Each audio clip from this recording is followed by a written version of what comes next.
What would you do if tomorrow you received a letter demanding you pay $998 every single day for simply existing in the only place you've called home for 15 years? What if that letter threatened to take everything? Your car, your savings, your future, unless you disappeared on your own. And what if those daily fines could accumulate to over $1.8 million before you even knew what hit you? This isn't science fiction. This is the reality facing millions of people in America right now. Today on Story-Driven English, we bring you The Price of Dreams, the powerful story of Miguel Fuentes, a skilled carpenter whose life is upended when a new immigration policy threatens everything he's built over 15 years in Baltimore. Whether you're here to improve your English vocabulary, understand complex social issues through compelling narratives, or simply experience a story that will change how you see the world around you, this video delivers on all fronts. Before we begin this journey together, take a moment to subscribe to Story-Driven English, where we transform language learning through powerful, relevant storytelling. Hit that subscribe button and notification bell now, because once you experience how much your English improves through our unique story-driven approach, you'll want to catch every new release. Our subscribers tell us they've dramatically improved their vocabulary, listening comprehension, and cultural understanding through our stories, all while being genuinely entertained and moved. Now, let's step into Miguel's world and discover how one man navigates an impossible choice in a system designed to make him disappear. The Price of Dreams, a Tale of Immigration in New America. Chapter 1. The Letter. The morning sun filtered through the blinds of Miguel Fuentes's modest apartment in East Baltimore. He had been in America for nearly 15 years now, having crossed the southern border with nothing but determination and dreams for a better life. The journey from his small town in Guatemala had been perilous, but the promise of opportunity had outweighed the risks. Miguel sipped his coffee as he sorted through the mail. Bill, advertisement, and then an official-looking envelope with a government seal. His heart sank. He recognized these types of letters. They had become increasingly common in his community over the past few months. With trembling fingers, he tore it open. "Final Notice of Deportation Order," read the bold headline at the top. The words blurred before his eyes as panic set in. Miguel had applied for asylum years ago, claiming persecution in his home country, but his case had been denied in the immigration court. He had appealed, of course, but the system moved slowly, and apparently the final decision had been made without his knowledge. But there was something different about this notice, something he hadn't seen before. A highlighted section spelled out new consequences. Failure to comply with this deportation order will result in financial penalties of $998 per day, effective immediately. After 30 days, the Department of Homeland Security reserves the right to seize assets equivalent to accumulated fines. Miguel did the quick math in his head.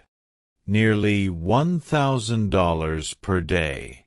In just 1 month, that would amount to almost $30,000 more than he earned in a year as a construction worker. And the letter mentioned something about retroactive application that he didn't fully understand. His cell phone rang, breaking the silence of his apartment. It was Elena, his closest friend in Baltimore and a community organizer who worked with immigrant families. "Miguel, did you get a letter?" Her voice was urgent.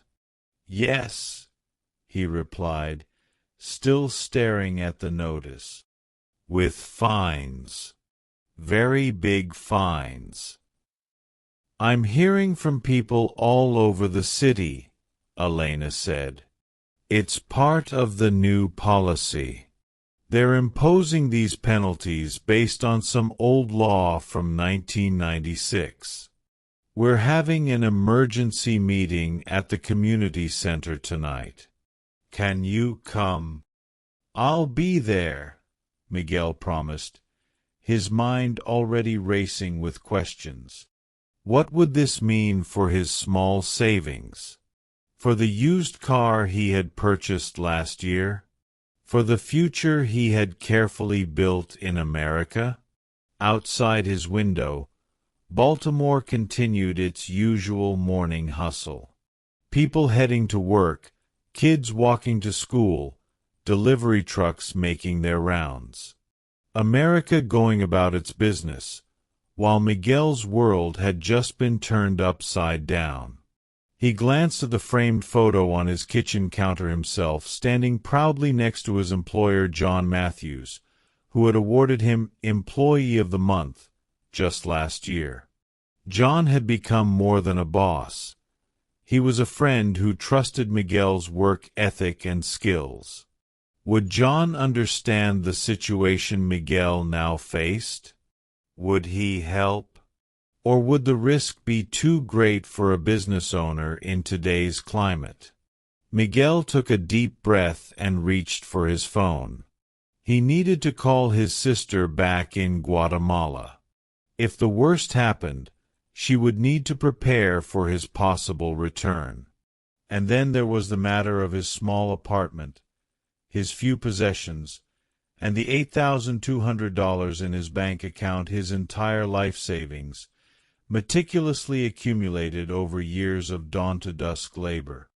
As he dialed, Miguel wondered how many others like him were making similar calls across America that morning. Chapter 2. The Community Center. The St. Francis Community Center was packed by the time Miguel arrived that evening. He recognized many faces: restaurant workers, landscapers, construction workers like himself, house cleaners, and even a few small business owners who had managed to establish themselves despite their precarious legal status.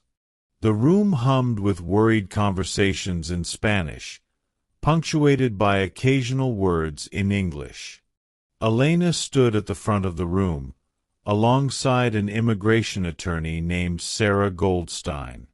Both women looked grave as they waited for the crowd to settle. "Thank you all for coming on such short notice," Elena began in Spanish. "As many of you know, the government has implemented a new enforcement strategy regarding deportation orders. Sarah is here to explain the legal aspects and what options we might have." Sarah stepped forward, her expression serious but compassionate. "The notices you've received reference the Illegal Immigration Reform and Immigrant Responsibility Act of 1996. This law has always included provisions for financial penalties, but they were rarely enforced until a few years ago, and even then, only in limited cases." She paused, scanning the worried faces before her. "What's different now is the scale and the retroactive application.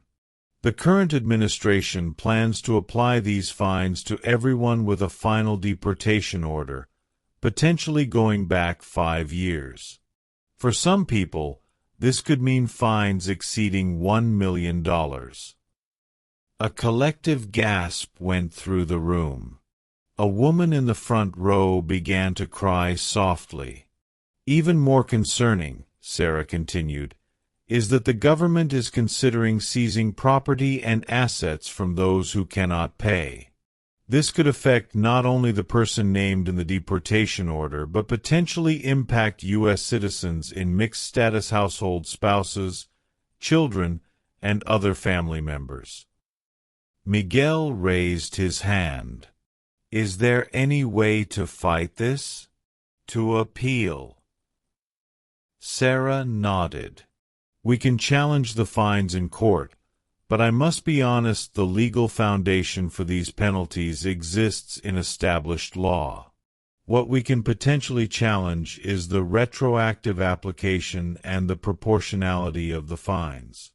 Meanwhile, everyone here needs to understand the new reality we're facing.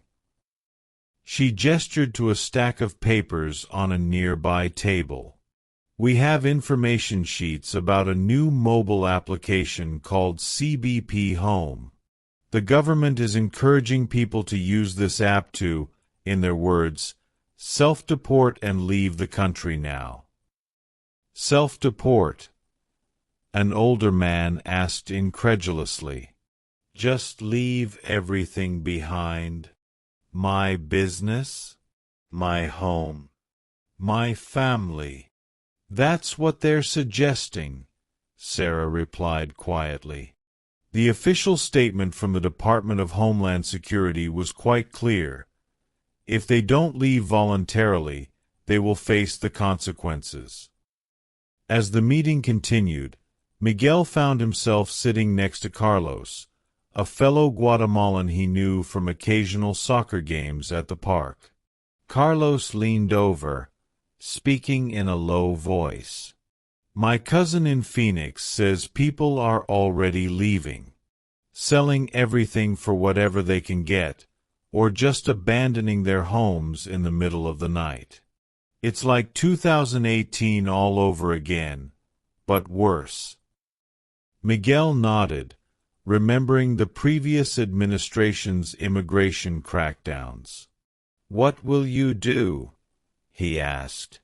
Carlos shrugged, his expression a mixture of resignation and defiance. I have 3 kids born here, all U.S. citizens. My wife has DACA protection. I can't just leave them. But if they take everything from me, what kind of father will I be then? This was the impossible choice facing so many in the room: stay and risk financial ruin, or leave and abandon the lives they had built, often including American citizen family members. As the meeting wound down, Elena handed out contact information for legal aid organizations and announced follow-up sessions scheduled for the coming weeks. Miguel folded the papers carefully and tucked them into his jacket pocket. Knowledge was power, even if the options seemed limited.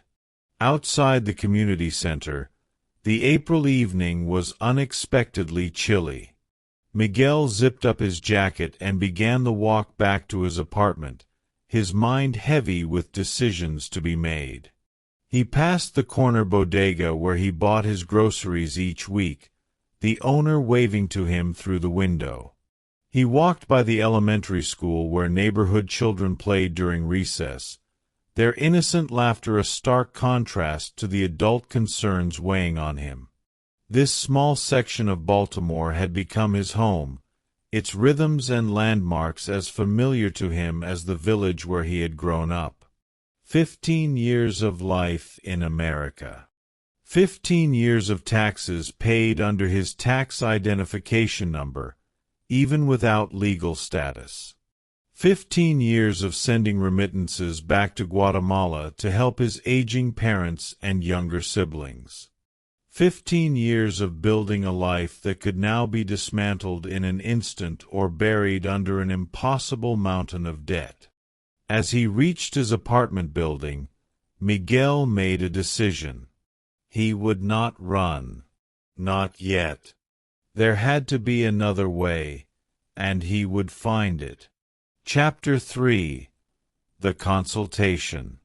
The offices of Goldstein Immigration Law were located in a converted brownstone in downtown Baltimore. Miguel had scheduled an individual consultation with Sarah, using nearly a full day's wages to pay for the hour of her time. He sat nervously in the waiting room, surrounded by posters detailing various visa categories and asylum procedures in multiple languages. A young receptionist called his name, and Miguel followed her down a hallway into Sarah's office. The lawyer greeted him with a warm handshake and gestured for him to take a seat. "Thank you for seeing me," Miguel began, his English careful and deliberate. He had been studying the language since arriving in America, taking night classes when he could afford them. "I want to understand my situation better. The community meeting was helpful, but I have specific questions." Sarah nodded, pulling out a notepad. "That's why I'm here. Let's start with the basics of your case." For the next 15 minutes, Miguel explained his immigration history. His border crossing in 2010, his asylum application filed in 2012 based on gang violence in his hometown, the denial in 2015, his appeal, and finally, the deportation order that had been issued in 2023 but that he had never received notice of until now. "So according to this new policy, could they charge me fines going back to 2023? He asked. Sarah's expression was grave. "Potentially, yes. The administration is talking about applying these fines retroactively for up to 5 years. In your case, that could mean over $1.8 million. Miguel felt dizzy at the number. "That's impossible. No one could pay that." "That's exactly the point," Sarah replied. "These fines aren't just about revenue collection. They're designed to be so intimidating that people will choose to leave voluntarily rather than face them. And for those who can't or won't leave, the government gains the legal authority to seize assets." "What assets could they take?" "I have very little. Your bank accounts, your vehicle, any property in your name. In some cases, they might even go after joint assets if you share accounts with U.S. citizens, though that area is legally murky and would likely face court challenges." Miguel thought about his modest savings account and the used Honda Civic he had purchased last year. Not much by American standards, but they represented years of hard work and careful saving. "Are there any defenses? Any ways to fight this?" Sarah leaned forward, her tone shifting from clinical to compassionate. "Miguel, I want to be completely honest with you. The legal options are limited. We could file a motion to reopen your case based on changed circumstances in Guatemala, but those have a low success rate. We could challenge the retroactive application of the fines, but that would be a long legal battle with uncertain outcomes. Or..." She hesitated, and Miguel prompted her to continue. "Or," he asked, "or you could consider voluntary departure. It's not an easy choice, but it would allow you to leave on your own terms, potentially avoid the fines, and possibly apply for legal reentry after a waiting period." "How long a waiting period?" "In your case, likely 10 years. There are waivers available in certain circumstances, but they're difficult to obtain." Miguel felt as though the walls of the office were closing in. 10 years away from the life he had built. 10 years away from his friends, his job, his community. 10 years before he could even attempt to return legally. "And if I just disappeared?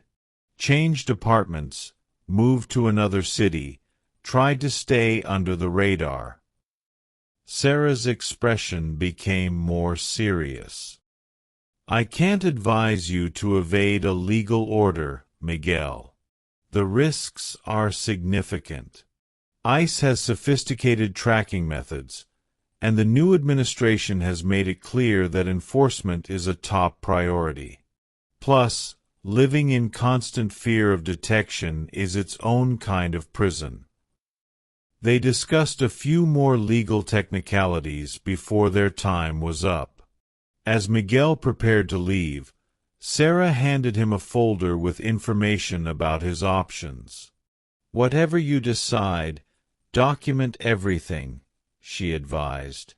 "Keep copies of all notices, record dates of any interactions with immigration officials, maintain evidence of your community ties and work history. If an opportunity for relief opens up, that documentation could be crucial." Miguel thanked her and stepped out into the spring sunshine, the folder heavy in his hands. The consultation had clarified his legal situation but hadn't provided the miracle solution he had hoped for. The options were stark: leave voluntarily and abandon 15 years of life in America, fight a likely losing legal battle, or try to vanish into the shadows of a country increasingly determined to find people like him. As he walked toward the bus stop, his phone buzzed with a text message from his boss, John. "Need to talk to you ASAP. Can you come by the office tomorrow before your shift?" Miguel stared at the screen, a new worry forming. Had John received some kind of notice about his immigration status? Were employers now being pressured to identify workers who might be subject to deportation orders? Or was it simply a work matter unrelated to his legal problems? He typed a quick response, "Yes, I'll be there," and boarded the bus, his mind turning over the possibilities as Baltimore slid past the windows. Chapter 4. The Employer. Matthews Construction occupied a small industrial building on the outskirts of Baltimore. Miguel had worked for the company for 8 years, starting as a general laborer and gradually becoming one of their most skilled carpenters. John Matthews, the owner, was a second-generation builder who had taken over the family business from his father and expanded it into one of the most reputable small construction firms in the area. Miguel arrived an hour before his shift was scheduled to begin, as requested. The front office was quiet, with only the receptionist at her desk. "Good morning, Miguel," she greeted him. "John's expecting you. Go on back." He made his way through the familiar hallway to John's office, passing the wall of completed project photos where he could spot his own handiwork in many of the custom cabinets and built-ins that had become the company's specialty. John looked up from his computer as Miguel knocked on the open door. "Come in, come in. Close the door behind you, would you?" Miguel did as asked, then took a seat in front of John's desk. The contractor looked uncomfortable, running a hand through his graying hair before speaking. "Miguel, we've worked together a long time, right? 8 years now." "Yes, sir. 8 years next month. And in that time, have I ever asked about your immigration status? About your papers?" Miguel tensed. "No, sir. You asked for my tax ID when I started, and I provided that. It was all the documentation you required." John nodded. "That's right. You had a tax ID, you paid your taxes, and you were the best damn carpenter who ever walked through my door. That was all I needed to know." He paused, fiddling with a pencil on his desk. "But things are changing, Miguel. The administration is putting pressure on businesses. They're conducting more I-9 audits, threatening employers with huge fines for hiring undocumented workers, even potential criminal charges for harboring. Miguel's throat felt dry. Are you letting me go? John looked genuinely pained. God, I don't want to. You're essential to this company. But yesterday, I received a letter from ICE requesting employment verification for several individuals, and your name was on the list. What will you tell them? Legally, I have to respond truthfully. I can't lie to federal agents, Miguel. That would put everything at risk: the business, the jobs of everyone who works here. John leaned forward, his voice lowering. But I can give you advance notice. The letter gives me 10 business days to respond. That's 2 weeks from now. Miguel understood what John was telling him, even though the words weren't explicit. He was being given time to make decisions, to prepare, perhaps even to disappear before the verification came due. I appreciate your consideration, Miguel said carefully. John reached into his desk drawer and pulled out an envelope. This is your full pay through the end of the month, plus the bonus you earned on the Westbrook project. He slid it across the desk. I wish I could do more. Miguel took the envelope, feeling its substantial weight. This is very generous, John. It's what you've earned, nothing more. And Miguel, if things change, if the policies shift again, or if you find a way to adjust your status, there will always be a place for you here. They stood and shook hands, both men aware that this might be their final conversation as employer and employee. Miguel had known John for almost a decade, had watched his children grow up, had helped build an addition on his home, had shared countless lunches on job sites. In another world, under different circumstances, they might have simply been friends without the complications of immigration status between them. I should get going, Miguel said. I have arrangements to make. John nodded, his expression somber. Take care of yourself.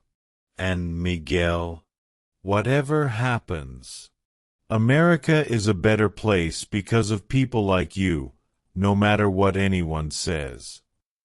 Miguel left the construction company with a heaviness in his chest, but also with a small measure of gratitude. John could have simply fired him on the spot or, worse, reported him immediately to ICE. Instead, he had offered what little protection he could, time and financial resources, to help Miguel navigate what came next. As he drove away from the construction yard for what might be the last time, Miguel realized that one decision had been made for him. His employment at Matthews Construction was effectively over. The question now was whether to use his 2-week window to prepare for departure from the United States or to devise some other strategy for survival.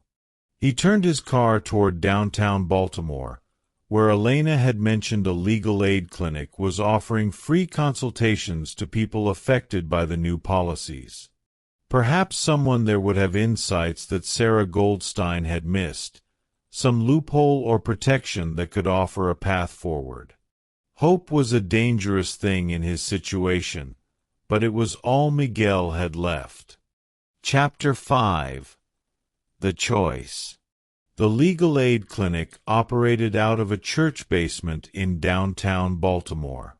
When Miguel arrived, the line already stretched around the block, hundreds of people in situations similar to his own, seeking answers, seeking hope. He took his place at the end of the line, prepared for a long wait. A volunteer moved through the crowd, distributing bottles of water and information sheets.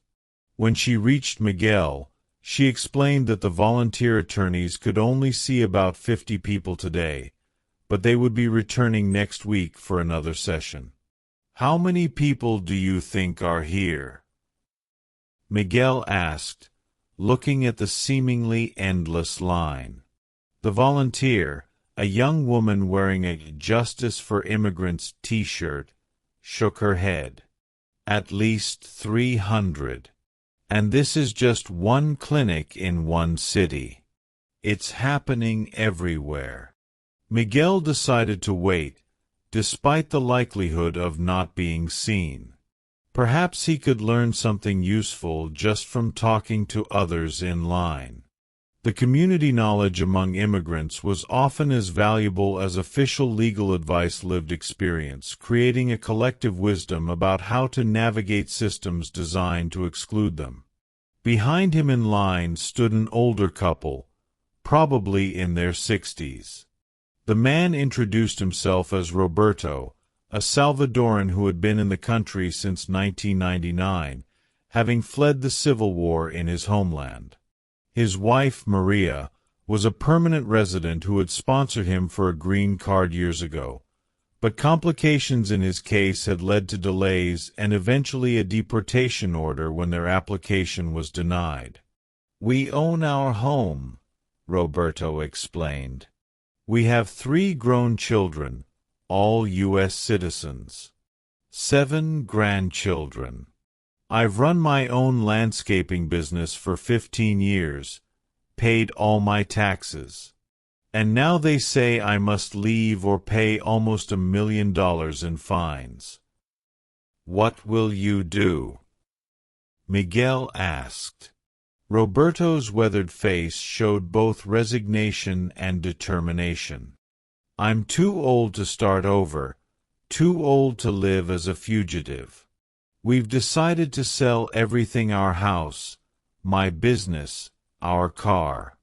Maria will come with me to El Salvador. At least we'll be together, and maybe we can visit our children someday if they can afford to travel." "I'm so sorry," Miguel said, feeling the inadequacy of his words. "And you?" Maria asked. "What will you choose?" It was the question Miguel had been avoiding for days, the one that kept him awake at night. What would he choose? Before he could answer, a commotion at the front of the line caught everyone's attention. 2 black SUVs had pulled up to the curb, and men in ICE windbreakers were emerging. A ripple of panic moved through the crowd. "Is this a raid?" someone shouted. The volunteer organizers quickly moved to the front, forming a human barrier between the immigration agents and the people waiting in line. One of the attorneys came out of the church, engaging with what appeared to be the lead agent. From his position, Miguel couldn't hear the exchange, but the body language suggested a tense standoff. After several minutes, the attorneys and organizers returned to the crowd. "Everyone stay calm," announced a tall attorney with a megaphone. "The ICE agents claim they are here for specific individuals with criminal warrants, not to conduct a general immigration raid. They have agreed to remain by their vehicles and not approach the church property itself, respecting the sensitive location guidelines. However, if anyone feels unsafe remaining here, our volunteers can escort you to transportation options." About a third of the crowd immediately dispersed, fear overriding the need for legal assistance. Miguel considered leaving as well, but something kept him rooted to his spot. Maybe it was fatigue from constantly running, constantly hiding. Maybe it was the realization that if ICE was determined to find him, they eventually would, whether here or elsewhere. Roberto and Maria remained as well, holding hands tightly as they watched the ICE agents talking among themselves by their vehicles. They want us to live in fear, Roberto said quietly. Fear is their most powerful weapon. The line slowly inched forward as the day progressed. The ICE agents eventually left after about an hour, having apparently not found whoever they were looking for. By late afternoon, Miguel had moved close enough to see inside the church basement, where attorneys sat at folding tables, having intense conversations with individuals and families. As the sun began to set, a volunteer approached Miguel. "I'm sorry, but we're going to have to close soon. The attorneys have been working for 12 hours straight." Miguel nodded in understanding. "Will there really be another clinic next week?" "Yes, though the location might change. We're collecting contact information to notify people." She handed him a form to fill out. As Miguel wrote down his phone number and email address, he made a decision. He couldn't wait another week for advice that might not change his situation anyway. The clock was ticking on John's deadline to respond to ICE, and Miguel needed to act. He handed the form back to the volunteer and turned to Roberto and Maria to say goodbye. The couple had been kind companions during the long wait, sharing their water and snacks, exchanging stories about their lives in America and the homes they had left behind. "I hope you find a solution," Roberto said, clasping Miguel's hand. "You're young enough to rebuild, wherever you end up." "Thank you. I hope your children can visit you in El Salvador." Miguel walked back to where he had parked his car, the decision solidifying in his mind with each step. He would not use the CBP Home app to self-deport.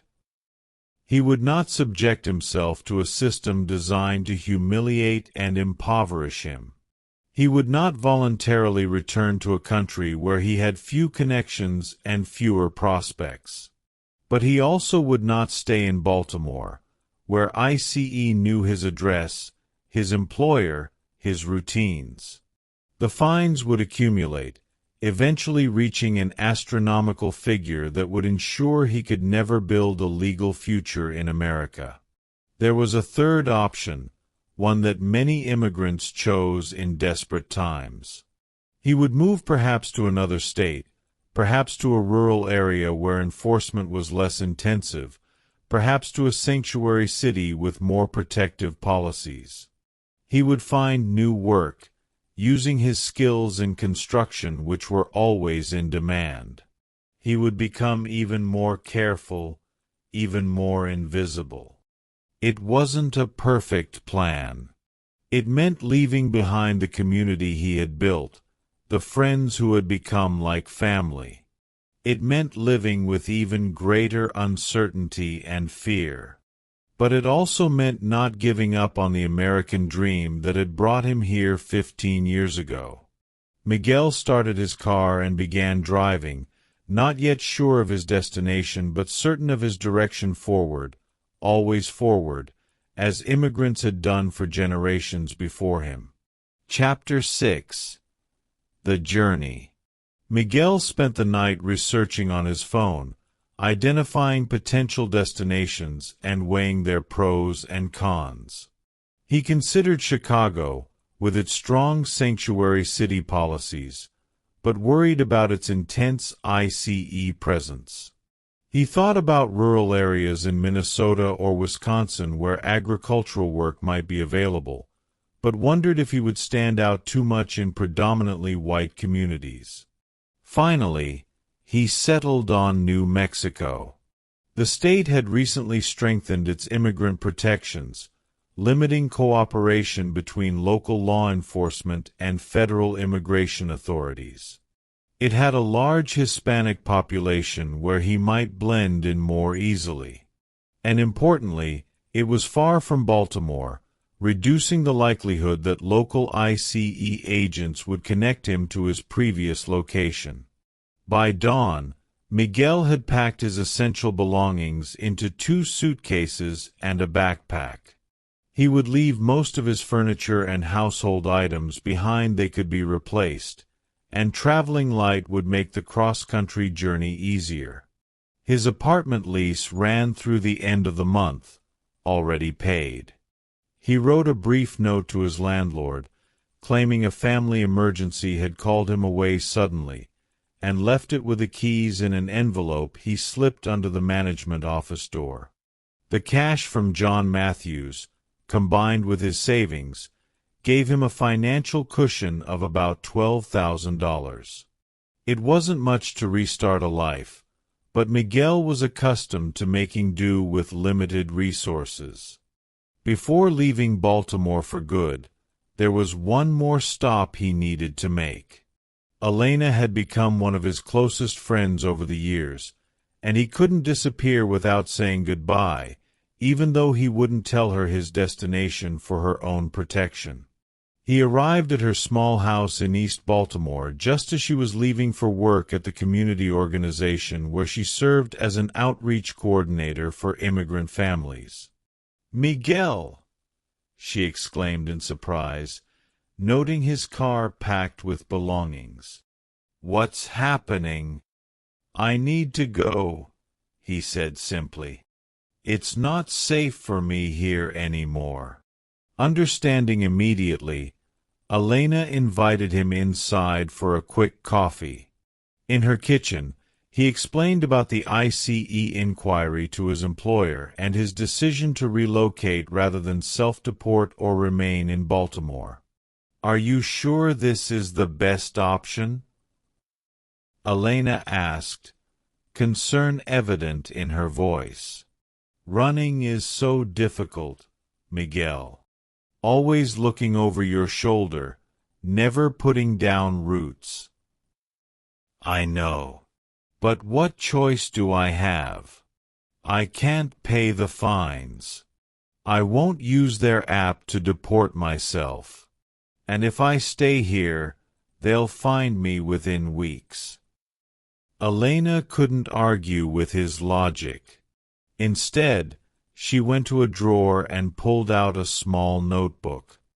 "Take this. It has contact information for immigrant support organizations in different states. If you get into trouble or need help, reach out to them. Tell them Elena from Baltimore sent you." Miguel accepted the notebook gratefully. "Thank you for everything, Elena. For your friendship, for your help with English classes, for making me feel like I belonged somewhere." "This isn't goodbye forever," Elena insisted, blinking back tears. "It's just goodbye for now. Things will change. Policies will shift. There will be a path back someday." They embraced, and Miguel left quickly, not wanting to prolong the painful farewell. As he pulled away from Elena's house, he glanced in his rear-view mirror at the Baltimore skyline fading into the distance. 15 years of memories in this city, his first apartment, his first real job, friendships, romances, struggles, and small triumphs. All of it now behind him as he pointed his car west toward an uncertain future. The journey across America would take several days. Miguel planned his route carefully, avoiding states with the most aggressive immigration enforcement reputations. He would stick to major highways where his Hispanic appearance wouldn't stand out among travelers, but avoid border checkpoints that often operated in states like Texas and Arizona. He drove straight through the first day, stopping only for gas and quick meals at drive-thrus, pushing to put as much distance as possible between himself and Baltimore. By nightfall, he had crossed into Kentucky, where he found a small motel off the highway that accepted cash payment. In his sparse motel room, Miguel allowed himself to fully feel the weight of his situation for the first time. He was, in essence, a refugee in the country that had been his home for 15 years. The same nation that had benefited from his labor, his tax contributions, his consumption of goods and services, was now treating him as a criminal worthy of financial ruin or banishment. He thought about the new policy, $998 per day for failing to self-deport after a removal order. The figure was so specific, so calculated. Someone in a government office had determined this exact amount would be sufficiently punishing without appearing arbitrarily excessive. Someone had decided that people like Miguel, people who had built lives and contributed to communities, should be fined more than what many Americans earned in a week, every single day they remained in the country. And then there was the retroactive application, the truly terrifying aspect of the policy. 5 years of accumulated daily fines could result in penalties exceeding $1.8 million. Even if Miguel somehow found a path to legal status in the future, this financial burden would ensure he remained effectively indentured forever. He pulled out his phone and opened a news app, searching for updates on the policy. The latest reports indicated that the Department of Homeland Security was already implementing the fine collection process. Bank accounts were being frozen, vehicles seized, and in some cases, homes with liens placed against them. The policy was working as designed, creating such intolerable pressure that self-deportation became the only viable option for many. Miguel closed the app and instead opened his photo gallery, scrolling through images of his life in Baltimore birthday celebrations with friends, job sites where he had created beautiful carpentry, soccer games in the park, the community garden where he had tended a small plot of peppers and tomatoes each summer. All of those connections now severed as he became, essentially, an internal refugee fleeing from his own government. Sleep came fitfully that night, his dreams filled with ICE agents, endless highways, and the faces of those he had left behind. By dawn, he was back on the road, continuing his westward journey toward a new beginning he could only dimly imagine. Chapter 7. The New Beginning. After 5 days of driving, careful route planning, and anxious nights in anonymous motels, Miguel arrived in Albuquerque, New Mexico. The desert landscape was a stark contrast to the East Coast environment he had grown accustomed to, but there was something appealing about the wide open spaces and distant mountains, a sense of possibility, of room to breathe. He had researched Albuquerque online during his journey and identified the South Valley area as a neighborhood with a significant Hispanic population and more affordable housing options. He found a small extended-stay hotel where he could pay weekly in cash while he explored the city and looked for more permanent accommodations. Miguel knew that establishing himself in a new location would require careful navigation of systems designed to exclude people without documentation. He would need to find work that paid in cash or used minimal verification, locate housing that didn't require extensive background checks, and build a new support network without drawing attention to his status. On his second day in Albuquerque, Miguel visited a day labor center where workers gathered hoping to be hired for construction, landscaping, or moving jobs. The center was run by a workers' rights organization that didn't ask about immigration status, instead focusing on ensuring fair treatment and preventing wage theft regardless of a worker's documentation. Miguel introduced himself to Ramon, the center coordinator, explaining that he was new to the area and had extensive carpentry experience. "We can always use skilled carpenters," Ramon said, looking impressed as Miguel showed photos of his previous work on his phone. "The construction industry here is booming. especially with all the new tech companies relocating from California. Let me introduce you to a few contractors who regularly hire through our center. Within a week, Miguel had secured regular work with a small remodeling company owned by Gabriel Mendoza, who specialized in renovating the historic adobe homes in Albuquerque's older neighborhoods. The pay was less than what Miguel had earned in Baltimore, but the cost of living was also lower, and Gabriel seemed to value Miguel's craftsmanship and work ethic. Finding housing proved more challenging. Many apartment complexes required Social Security numbers, credit checks, and employment verification. Miguel visited several before finding a small casita for rent behind a main house in the South Valley, owned by an elderly couple who seemed more interested in having a responsible tenant who could help with occasional property maintenance than in formal documentation. "You fix things, you pay on time. You keep quiet, that's all we care about," Mrs. Ortiz told him, accepting his first and last month's rent in cash. "The previous tenant was always calling us to fix the sink or the air conditioning. It will be nice to have someone handy living here." Slowly, cautiously, Miguel began to establish a new life in Albuquerque.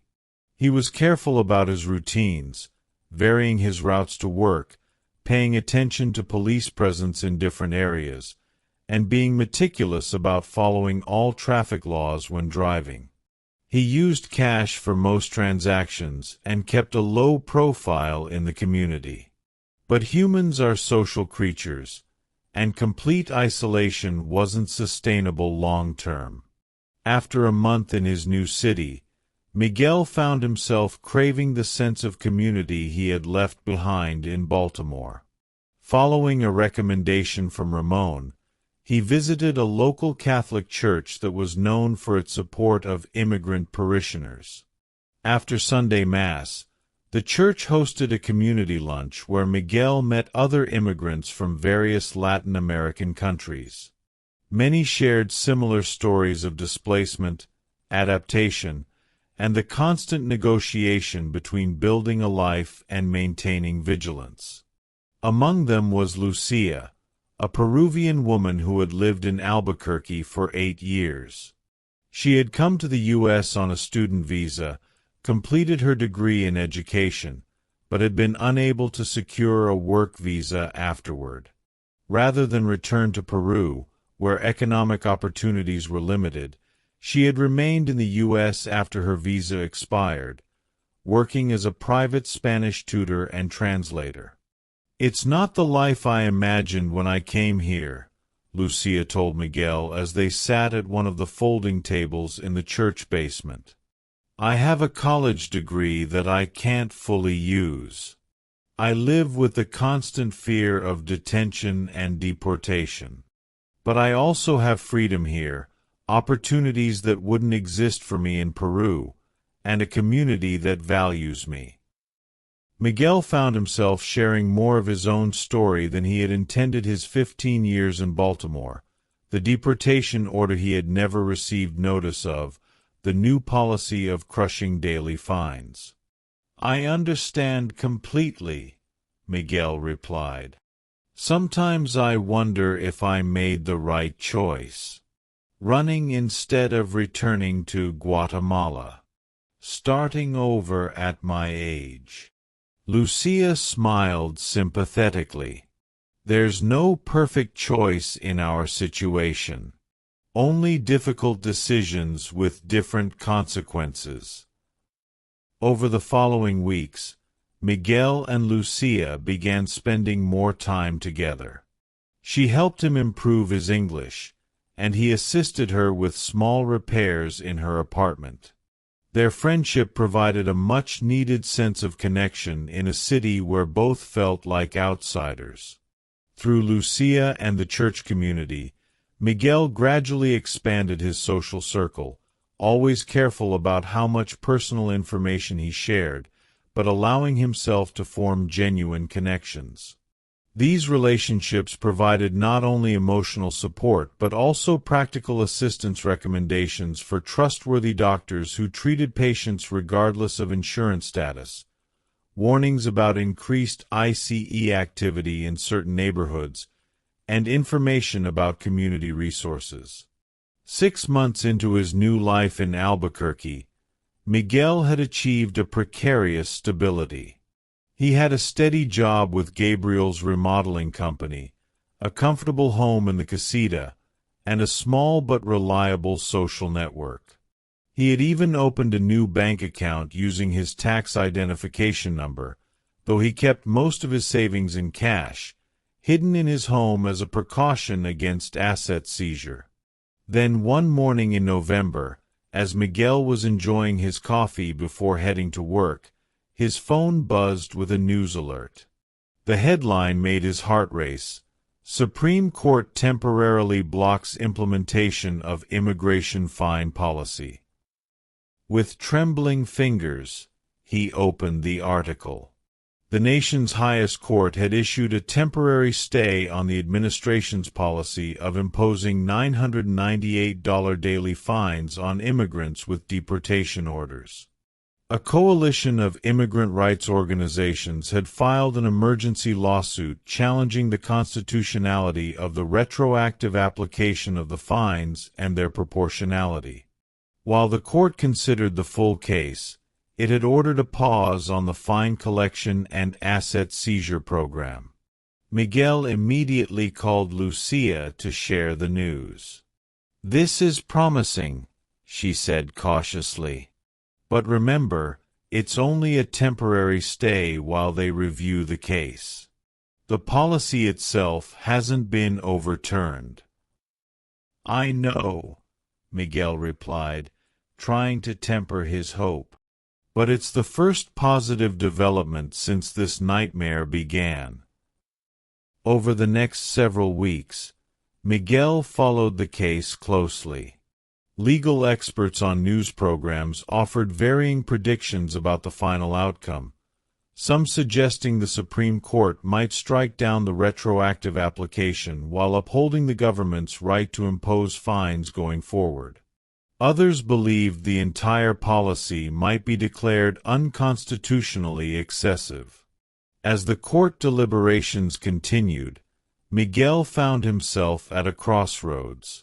The temporary stay meant there was a potential opening for him to emerge from the shadows, perhaps even to return to Baltimore where his professional network and community were stronger. Yet taking such a step carried enormous risks if the court ultimately allowed the policy to proceed. During this period of uncertainty, Miguel received an unexpected call from Elena in Baltimore. "Miguel, I hope you're safe wherever you are," she began. "I'm calling because there's been a development here that might interest you." "What kind of development?" he asked, instantly alert. "A group of employers, including John Matthews, has formed a coalition to advocate for their undocumented workers. They're arguing that the deportation policies are devastating their businesses and the local economy. John has been speaking publicly about your case, not using your full name, of course as an example of how the system is forcing out skilled workers who contribute to American prosperity." The news left Miguel speechless. John, a politically moderate small business owner who had always kept a low profile, was now publicly advocating for immigration reform. "That's unexpected," Miguel finally managed. "People are changing, Miguel. This policy has been so extreme that it's forcing many Americans to reconsider their views on immigration. They're seeing the human impact, the community impact, the economic impact." After the call ended, Miguel sat on his small patio, watching the sunset paint the Sandia Mountains pink and purple. The landscape that had initially felt so foreign now provided a strange comfort, a reminder that life continued across borders and beyond political upheavals. Chapter 8. The Decision. As winter turned to spring, the Supreme Court case continued its slow progression through the legal system. The temporary stay remained in place, creating a limbo for those affected by the policy. Some immigrants who had fled to other countries were cautiously returning, while others who had gone into hiding within the U.S. remained wary of revealing themselves too soon. Miguel had maintained his new life in Albuquerque, his carpentry skills now in high demand as his reputation for quality work spread. Gabriel had increased his responsibilities, essentially making him a project manager for their most complex renovations. The additional income allowed Miguel to send money to his family in Guatemala again, something he hadn't been able to do during his initial months of relocation and financial uncertainty. In April, nearly a year after the policy had first been announced, the Supreme Court finally issued its ruling. Miguel was at a job site when the news broke, and he immediately stepped outside to read the details on his phone. The court had delivered a split decision. In a 6-3 ruling, it declared that the retroactive application of the daily fines was unconstitutional, violating due process principles. This meant the government could not impose fines for periods before the policy had been officially implemented and properly communicated to affected individuals. However, the court also ruled 5-4 that the government did have the authority to impose fines going forward, though it suggested that lower courts should review whether the $998 daily amount was excessive under the Eighth Amendment's prohibition against excessive fines. The practical effect was significant immigrants with deportation orders would no longer face the prospect of immediate million-dollar penalties accrued from past years. But they could still be subjected to substantial daily fines if they remained in the country after receiving proper notice. For Miguel, the ruling created a new decision point. He was relatively established in Albuquerque now, but Baltimore still felt like home. John Matthews had reached out through Elena, saying that the position at his construction company remained open if Miguel ever returned. And with the imminent financial catastrophe of retroactive fines removed, the calculus of risk had shifted. That evening, Miguel invited Lucia to dinner at his casita to discuss his thoughts. He prepared a simple meal of grilled chicken with rice and beans, reminiscent of his mother's cooking in Guatemala. "I'm considering returning to Baltimore," he told her as they ate. With the court's ruling, the immediate threat of financial ruin is gone. And I still have stronger connections there, a better job waiting for me, friends who feel like family. Lucia considered his words thoughtfully. The daily fines would still apply going forward, Miguel. And ICE enforcement hasn't decreased. The fundamental risks haven't changed. I know. But living in constant hiding isn't really living. I left Guatemala 15 years ago seeking a better life, not just survival. In Baltimore, despite everything, I had built something meaningful. Here, I'm just existing. What about a third option? Lucia suggested. What if, instead of either hiding or returning to a place where immigration authorities already have your information, you considered applying for legal status in a neighboring country? Canada has skilled worker programs. So does New Zealand. Your carpentry expertise would be valued. It was an idea Miguel hadn't seriously considered before. His identity had become so intertwined with his life in America that leaving for another country felt like an additional loss rather than a solution. Yet Lucia's suggestion held a certain logic, the possibility of living openly, without fear, while utilizing his professional skills. "It would mean starting over again," he said slowly. "Learning new systems, new cultural norms, and being even further from Guatemala, from my family." "True," Lucia acknowledged. "But it would also mean freedom from looking over your shoulder constantly. Legal recognition of your worth as a skilled worker. The ability to travel, to visit your family, to build a life without shadows." They discussed the possibilities long into the evening, weighing options, risks, and potential rewards. By the time Lucia left, Miguel had no definitive answer, but the conversation had opened new pathways in his thinking. Over the next several weeks, Miguel researched immigration programs in other countries, particularly those seeking skilled tradespeople. He discovered that Canada's provincial nominee program often prioritized individuals with construction experience, especially in the western provinces experiencing building booms. New Zealand had similar programs, as did Australia. Each option presented its own challenges: application fees, language requirements, credential verification, and the fundamental challenge of building a life in an entirely new culture. Yet each also offered something Miguel had lacked for years: a pathway to legal recognition and security. As he contemplated these international possibilities, however, news from Baltimore continued to pull at his heart. Elena reported that community organizing against the harsh immigration policies had intensified. Local businesses, religious institutions, and advocacy groups had formed coalitions to protect immigrant residents.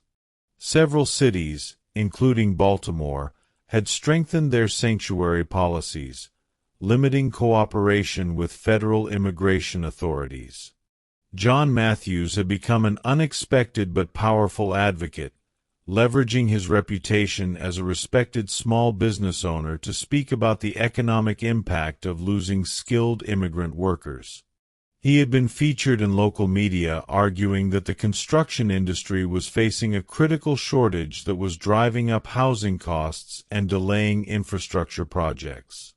After weeks of deliberation, research, and conversations with trusted friends, Miguel made his decision. He would not apply for immigration to another country, at least not yet. Nor would he remain in Albuquerque indefinitely, living in the shadows of a semi-hidden existence. Instead, he would return to Baltimore, not to his old apartment or immediately to his former job, but to reconnect with the community that had supported him for 15 years. He would consult with immigration attorneys about potential paths to regularize his status based on the changing legal landscape. And he would join the growing movement of immigrants and allies pushing for more fundamental reform. It was not a decision without risk. ICE enforcement remained aggressive, and the daily fines, while not retroactive, could still accumulate to substantial amounts over time. But Miguel had reached a point where the psychological cost of perpetual hiding outweighed the potential consequences of cautious engagement. He called Elena to share his plans. "Are you sure, Miguel?" she asked, her voice betraying both concern and excitement. "It won't be like before. You'll need to be careful, strategic." "I'm sure," he replied. "Living in fear isn't really living. And if change is ever going to come, it will be because enough of us stood up, not because we hid successfully." "When will you come?" "In about a month. I need to properly transition my projects here, say goodbye to the friends I've made, prepare for the journey back east." After ending the call, Miguel stepped outside into the clear New Mexico evening. The Sandia Mountains glowed pink in the sunset, a sight he had come to appreciate during his time in Albuquerque. He would miss certain aspects of this place that had provided refuge during a desperate time. But Baltimore called to him not just the physical location but what it represented in his life journey. It was where he had become the man he was today, where he had built skills and relationships that defined him beyond his immigration status. The policy of crushing daily fines had been designed to force people like Miguel into a binary choice: self-deportation or financial ruin. But life rarely conforms to such simplistic dichotomies. In the spaces between harsh policies and human determination, there existed possibilities for resistance, for community, for hope. Miguel didn't know what awaited him in Baltimore, whether he would find a path to legal status or face eventual deportation. But he knew that returning was an act of reclaiming agency in a system designed to strip it away, a refusal to allow fear to determine his life choices. As he packed his belongings once again, Miguel reflected on the journey that had brought him to this point. 15 years ago, he had crossed a border seeking opportunity and safety. In the years since, he had crossed many more borders between jobs, communities, identities, and now states. Each crossing had carried its own risks and rewards, its own lessons about survival and belonging in a world of artificial boundaries. The CBP Home app remained on his phone, and used a digital portal to self-deportation that the administration had created to facilitate the removal of people deemed unwelcome. But alongside it were other maps showing routes across America, translation tools for navigating between languages, messaging platforms connecting him to friends across distances. Technology, like immigration policy, could be wielded as a tool of control or connection. Miguel chose the latter, using his digital resources to plan a journey of return rather than removal, of engagement rather than erasure. As he loaded the last of his possessions into his car, Miguel felt a sense of purpose he had not experienced since the crisis began. The daily fine policy had been designed to create hopelessness, to make the financial cost of remaining in America so prohibitive that leaving seemed the only option. In that sense, it had failed, at least with Miguel, and likely with many others who had found ways to resist its crushing weight. The dawn was just breaking as he pulled away from the casita that had sheltered him for the past year. Ahead lay a cross-country drive and an uncertain future in Baltimore. But somewhere in that uncertainty existed possibility, the same possibility that had drawn him to America in the first place. Chapter 9. The Return. The journey back east was different from Miguel's hurried flight west a year earlier. This time, he drove at a more measured pace, taking secondary highways through small towns and rural landscapes that revealed the diverse topography of the country he had made his home. In northeastern New Mexico, he passed through communities where Spanish had been spoken for centuries before English arrived. In the Oklahoma Panhandle, he saw endless wheat fields stretching to the horizon. In Missouri, lush green hills rolled alongside the highway. Each region told its own story of settlement, agriculture, and the constant human migrations that had shaped America long before current immigration debates.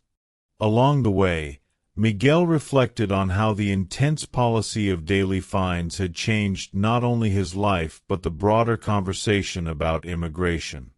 The policy's extreme nature, threatening accumulated penalties that could exceed $1.8 million for many immigrants, had shocked many Americans who might otherwise have paid little attention to immigration enforcement. Church groups that had rarely engaged in political matters found the policy morally unconscionable and began offering sanctuary. Business owners like John Matthews, facing critical worker shortages, became unlikely advocates for the immigrants they depended upon. Even some conservative politicians had expressed concerns about the economic ramifications of massive deportations and financial penalties. As Miguel crossed into Pennsylvania on the 6th day of his journey, he received a call from Elena. "How close are you?" she asked eagerly. "About 4 hours from Baltimore, if traffic cooperates." "Good. Listen, there's been a new development. The administration has announced a compliance and contribution program that might affect your situation." Miguel pulled into a rest stop to better focus on the conversation. "What kind of program?" "It seems like a response to the backlash against the daily fines policy. Essentially, it would allow certain undocumented immigrants with deportation orders to apply for a 3-year work authorization if they meet specific criteria, including a clean criminal record, proof of tax payments, and community ties." "And the catch?" Miguel asked, knowing there would be one. Participants would waive their right to pursue certain legal challenges during that period, would need to check in regularly with ICE, and would still technically have a deportation order that could be executed after the 3 years. It's not a path to permanent status, just a temporary reprieve with work authorization. A way to bring people out of hiding without actually changing the fundamental policy, Miguel surmised. Exactly. But it might provide some breathing room, some opportunity to work legally while broader reforms are debated. John thinks you would qualify easily with your work history and tax compliance. Miguel promised to research the program further when he reached Baltimore. The possibility of even temporary work authorization was significant. It would allow him to resume his career openly, without putting employers like John at risk. By late afternoon, Miguel was driving through the familiar streets of Baltimore. The city looked both unchanged and somehow different after his year away, the same buildings and landmarks, but viewed now through the lens of his experiences since leaving. Elena had arranged temporary housing for him in the spare bedroom of a supportive church member's home in Hampton, a neighborhood with less ICE activity than his previous East Baltimore location. Miguel would stay there while he consulted with immigration attorneys about his options, including the newly announced compliance and contribution program. The following day, Elena accompanied Miguel to the offices of a non-profit legal aid organization specializing in immigration cases. The waiting room was crowded with families and individuals in situations similar to Miguel's, people with deep roots in America but precarious legal status, seeking pathways to stability. Their appointment was with attorney David Martinez, who had been working on immigration cases for over 20 years. After reviewing Miguel's situation, his 15 years in the U.S., his tax compliance history, his lack of criminal record, and the deportation order, he had never received proper notice of, Martinez offered his assessment. "You're actually an ideal candidate for the new compliance and contribution program," he explained. "Your consistent tax payments and length of residency work strongly in your favor. And the fact that you can prove you never received the original deportation notice might eventually help with a motion to reopen your case." "What would the program actually provide me?" Miguel asked. "A 3-year work authorization, protection from active deportation efforts during that period, and the ability to obtain a driver's license in Maryland. It's not permanent status, but it would allow you to work legally and live without immediate fear of removal while pursuing other options." "And the risks?" "You'd be fully in the system. Your address, employer, and other information would be on record with ICE. If the program is discontinued or once the 3 years expire, you could potentially face more targeted enforcement. And by participating, you're acknowledging the existence of the deportation order, which could complicate certain legal challenges. Miguel considered these factors carefully. When would I need to decide? The application period opens next month and runs for 90 days. I'd recommend taking some time to think about it, but not waiting until the last minute. These programs can sometimes be terminated unexpectedly. Over the next several days, Miguel reconnected with friends and former colleagues in Baltimore, gauging how the city's attitude toward immigrants had evolved during his absence. He found a community that had been galvanized by the extreme policies of the past year more organized, more vocal, and more committed to protecting its immigrant members. John Matthews invited Miguel to his home for dinner, eager to catch up and discuss possibilities for the future. John's suburban house was familiar territory for Miguel, who had helped build a deck and renovate the kitchen years earlier. "The business hasn't been the same without you," John admitted as they sat on the very deck Miguel had constructed. "I've hired other carpenters, but none with your attention to detail or problem-solving abilities." "I've missed the work," Miguel replied honestly. "The projects in New Mexico were interesting, but I didn't have the same freedom to create or improve designs that you always gave me." "I've been learning a lot this past year," John said, his expression turning serious. "About immigration, about the system, about how people like you are treated. It's been eye-opening." John explained how his struggle to replace Miguel had led him to join a coalition of business owners advocating for immigration reform.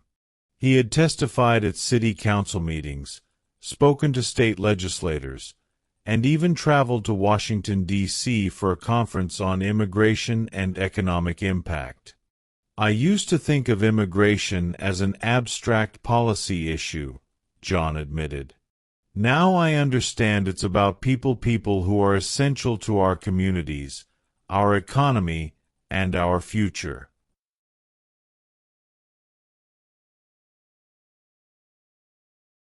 As the evening concluded, John made an offer that took Miguel by surprise.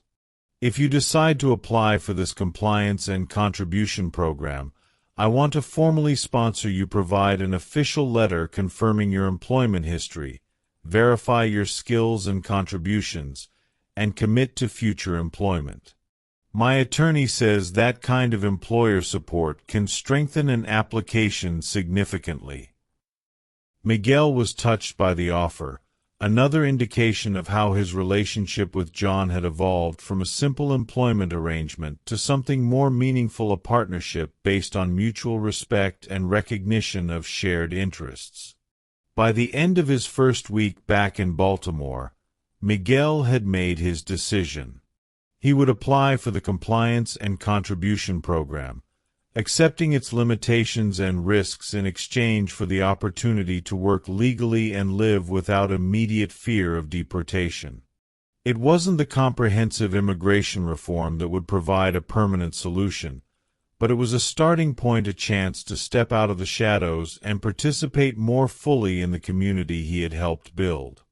The daily fine policy that had driven him from Baltimore a year earlier had ultimately failed in its apparent objective of forcing self-deportation.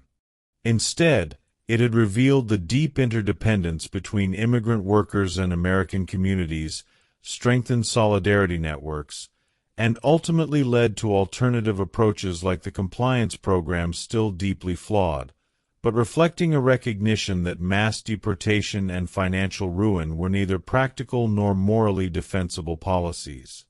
As Miguel completed his application with attorney Martinez's assistance, He reflected on the past year's journey from the panic of receiving that first notice about daily fines, through his flight to New Mexico, to his eventual return to Baltimore. The path had been anything but straight, filled with difficult choices, unexpected allies, and moments of both despair and hope. The policy of crushing daily fines, designed to make America so hostile that leaving seemed the only option, had ironically strengthened Miguel's determination to find a way to stay to claim his place in the country where he had spent his entire adult life. That determination, multiplied across millions of immigrants facing similar pressures, represented a force more powerful than any policy, however punitive. 3 months after submitting his application to the Compliance and Contribution Program, Miguel received an approval notice. The document granted him work authorization for 3 years and protection from active deportation efforts during that period. The day after receiving his approval, Miguel returned to work at Matthews Construction, greeted with enthusiasm by former colleagues who had missed both his craftsmanship and his friendship. With his new legal work status, John was able to offer Miguel a promotion to lead carpenter with appropriate compensation for his skills and experience. The daily fine policy remained in effect for those who didn't qualify for or apply to the compliance program, continuing to threaten financial ruin for many immigrants with deportation orders. Advocacy organizations continued challenging its constitutionality, particularly the excessive amount of $998 per day. But for Miguel and thousands like him who had found pathways to temporary protection, the immediate crisis had passed.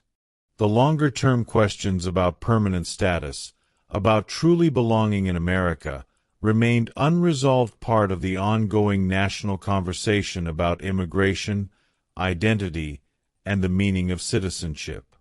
In the meantime, Miguel returned to creating beautiful spaces with his hands, contributing to the built environment of Baltimore one project at a time. The temporary nature of his protection gave each day a certain urgency, a reminder to appreciate the opportunity to work openly, to walk without constant fear, to plan more than a few weeks ahead. If the policy of daily fines had taught him anything, it was that nothing in immigration status was truly permanent, neither the threats nor the protections. The only constant was the resilience of those who, like Miguel, refused to have their humanity and contributions reduced to a dollar amount, no matter how precisely calculated. #Key vocabulary, repeated throughout. 1. Deportation order. An official document requiring a non-citizen to leave the country. Example. Miguel had applied for asylum years ago, but his case had been denied, and now he faced a deportation order requiring him to leave the United States. 2. Immigration status. A person's legal standing in a country that is not their country of citizenship. Example.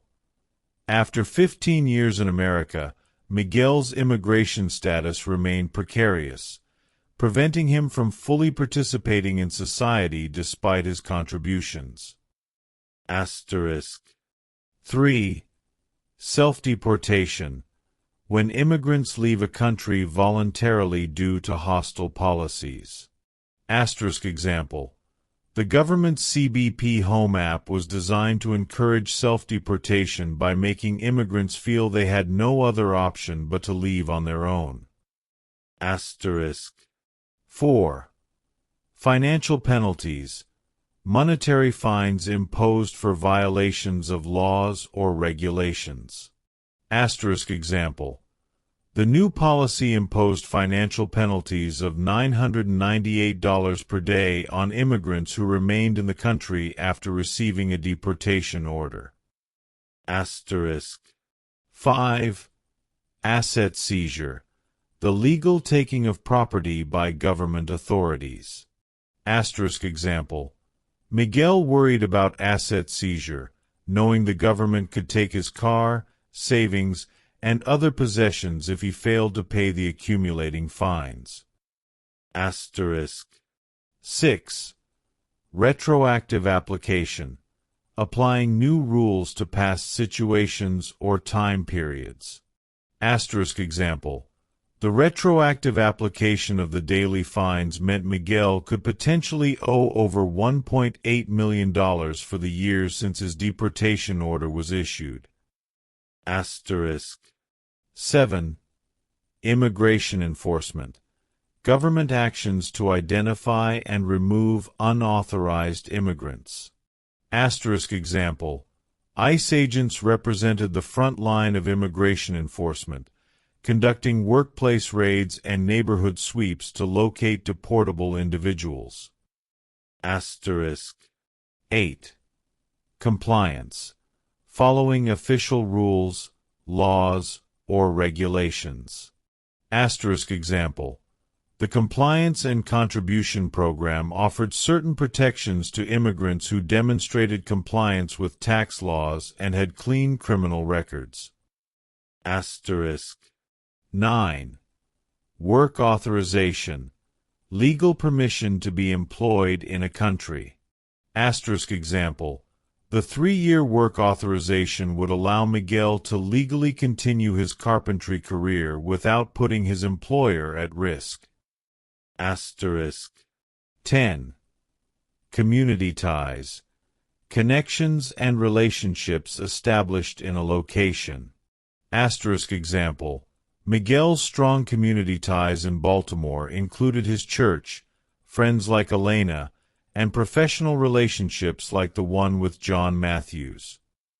Asterisk. 11. Sanctuary policies. Local rules limiting cooperation with federal immigration authorities. Asterisk example. Baltimore had strengthened its sanctuary policies, instructing local police not to inquire about immigration status or assist with federal immigration operations. Asterisk. 12. Undocumented immigrant. A person residing in a country without legal permission. Asterisk example.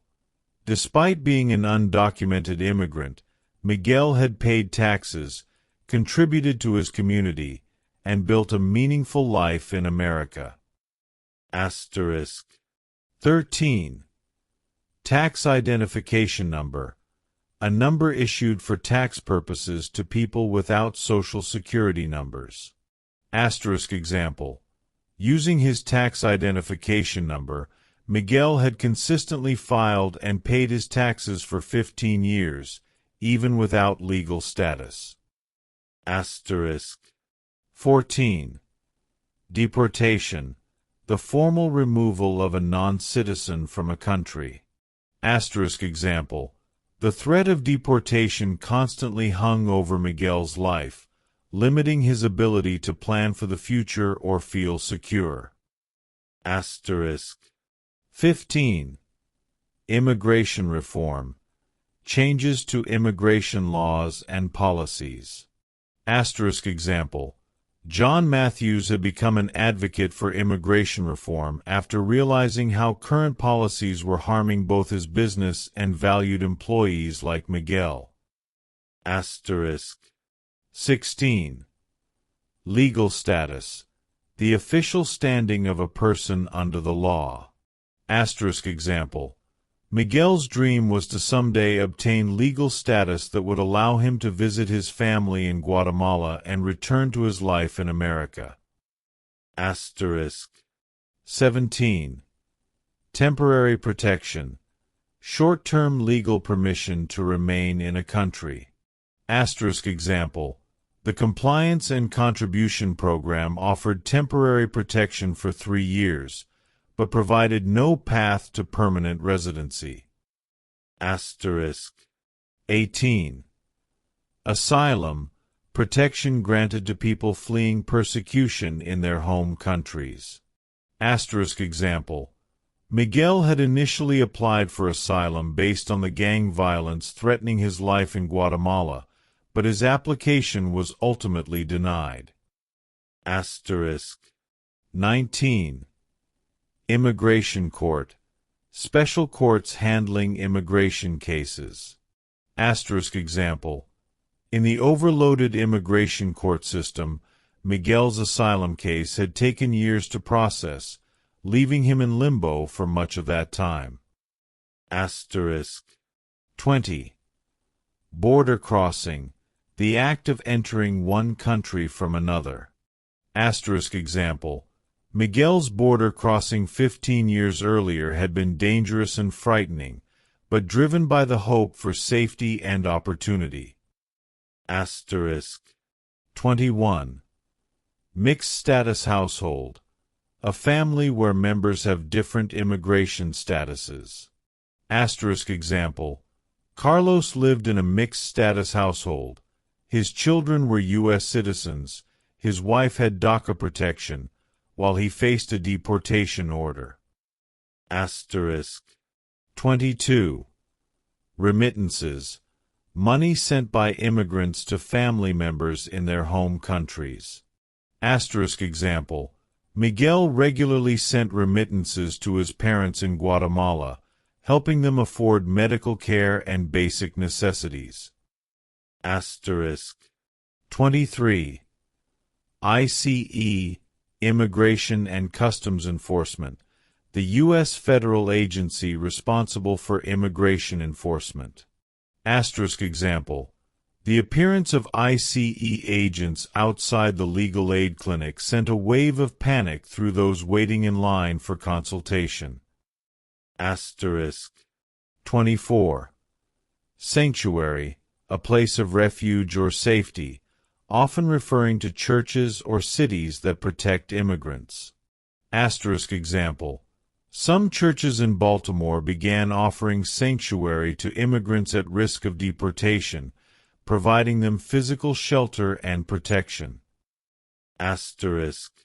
25. Wage theft, the practice of employers failing to pay workers properly for their labor. Asterisk example.